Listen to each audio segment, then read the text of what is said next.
In this episode, we talk about turkey bacon, regular bacon, which one is healthier or is one healthier, and how to go about quitting your job to start your own company.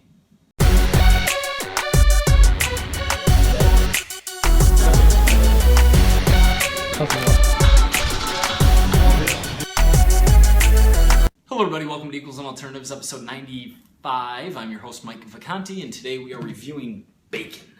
Bacon. We don't have bacon in front of us because I just went to the grocery store and they didn't have the turkey bacon that I was after. And so rather than buying a different kind that had a little bit different macros, I actually wanted to do a taste test also. So taste testing different brands wouldn't make a lot of sense, would kind of throw out the validity of the taste test. I opted to shoot the episode to get you some valuable infos without actually having the product in front of us. And I didn't buy regular bacon because I don't love bacon.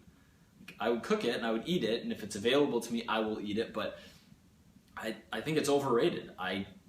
Bacon is a top 3 food in the fitness community in popularity and trendiness, and I just don't think it's anywhere near every single dessert that was ever created and a whole bunch of other foods that are really tasty. I don't think that it's a good enough food to merit wearing bacon shirts around and there being bacon memes and bacon jokes all over the web. And so I'm reviewing it because I think this is a valuable concept, the turkey bacon versus regular bacon, both for myself and for you guys.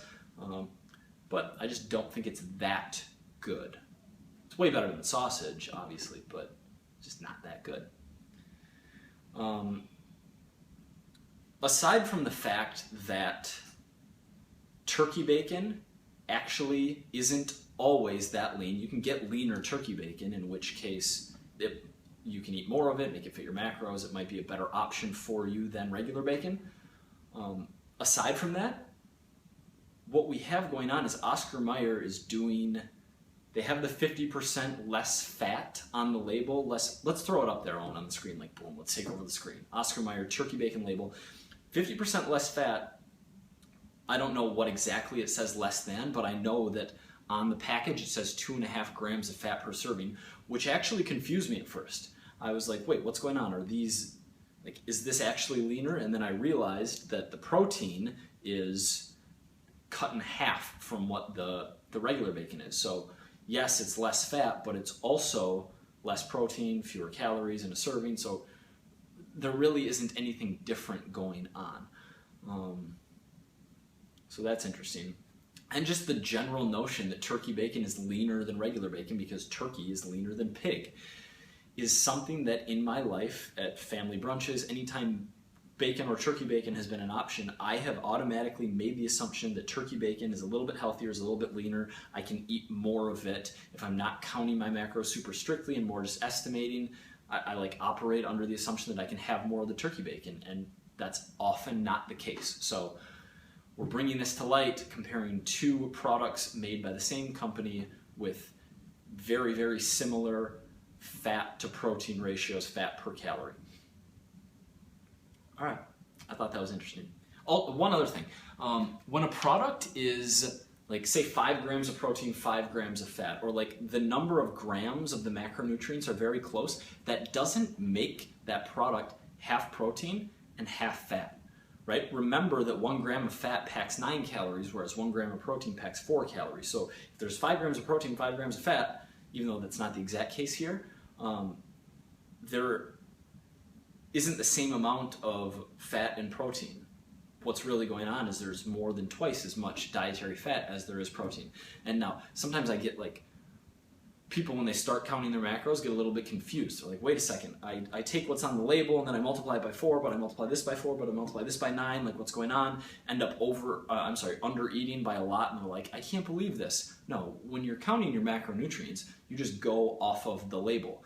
The multiplying carbs by 4, protein by 4, and fats by 9 is how we can compute the calories in a food given macros, right? That's how much energy is in a gram of that specific macronutrient. But it's still interesting to think about when proteins and fats are close, really that means there's more than twice as much fat in the product. that's it. Question of the day. I actually just answered 10 question of the days. It's going up in a separate video because, one, I didn't want this equals video. It was a half hour. I didn't want the equals video to be a half hour. It's also not related to fitness, and I just figured it would do better as its own video. I'm going to have both of these uploaded simultaneously, link to the question of the day in the description. The title will be something like 10 questions about starting an online business or quitting your job, starting a company, whatever. But I have an email that had 10 questions in it, and a lot of these questions I'm asked very frequently, so I wanted to answer them just to give you a little taste of what we get into. When you first started your blog, did you have a clear plan when you published your first post? Hint, no.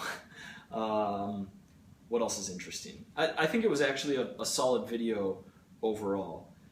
Like, the pros of working for yourself are obvious. Can you talk about some of the cons of working for yourself? How much tech knowledge, SEO stuff did you have going into starting your own business? Revenue streams in the fitness industry. How do fitness people make money? What are all the different revenue streams, and what do I think of them? Am I specifically going to pursue something outside of coaching? And whether that means coaching Gary or coaching one-on-one in my online coaching program. What are the other options? Do I have any interest in doing them? What do I think of them? Kind of dive in there. A lot of good stuff. So if I would say the video is good if you have any desire whatsoever to try working for yourself at any point in the future, or you're trying to do it right now. Link in the description, check that out. Let me know what you think. Thumbs up if you like it. For the SEOs. That's like the one SEO thing I do. Sometimes I'm like, hey, like the video, comment. But I don't structure blog posts to rank well on Google, right? I just write what I think you will want to read. Speaking of, I never talk about my writing, or I don't talk about my writing very often on Equals and Alternatives, but I actually think I'm a better writer than YouTube personality, I don't know, than a speaker. You know, I struggle to find the right words. I'm not that charismatic. I'm much better in written form. 2 posts I wrote recently. One, 12 life-changing lessons my dad taught me, has got a really nice reception, passed along a lot on the interwebs. And another one that just went up today on the Personal Trainer Development Center, which I believe was titled 14 Steps to Becoming a Great Online Fitness Coach. If you work in the industry or if you're curious, we'll link both of those in the description as well. All right, so I rambled for 3 minutes, but question of the day, go to that video. Otherwise, talk to you guys soon. Remember, your body's still counting macros even if you're not.